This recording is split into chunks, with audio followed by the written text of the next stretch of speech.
A montage of war criminals, according to you, and a picture apparently of President Biden on the screen, and it says, just getting started. What's that all about? President Joe Biden? Yeah. Well, he's fueling the fire in the Ukraine for a start. That is a huge crime. Why won't the United States of America encourage Zelensky, the president, to negotiate, obviating the need for this horrendous war that's killing. You're blaming. We don't know how many Ukrainians. But you're blaming the party that got invaded. Come on, you've got it reversed. That's you know, any war. When did it start?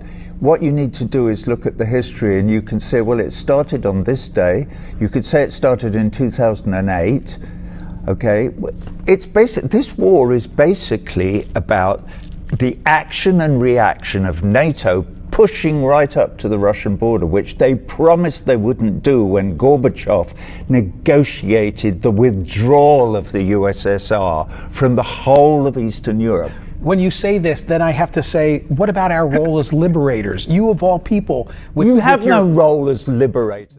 Don't forget, 23 million Russians died protecting you and me from the Nazi menace. Hey, and you would think the Russians would have learned their lesson from war and wouldn't have invaded Ukraine. Well, you Fair? With all your reading, I would suggest to you, Michael, that you go away and read a bit more and then try and figure out what the United States would do if the Chinese were putting nuclear-armed missiles into Mexico and Canada. The Chinese are too busy encircling Taiwan as we speak. Okay? They're not encircling Taiwan. Taiwan is part of China. And that's been absolutely accepted by the whole of the international community since 1948.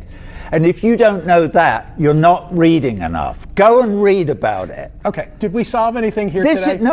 Yeah, we did. Well, no, we didn't. Because you're believing your propaganda, your side's propaganda. You're defining it as Taiwan, propaganda. you can't have a conversation about human rights, and you can't have a conversation about Taiwan without actually doing the reading. Roger, if you're having a conversation about human rights, at the top of the list of offenders are the Chinese.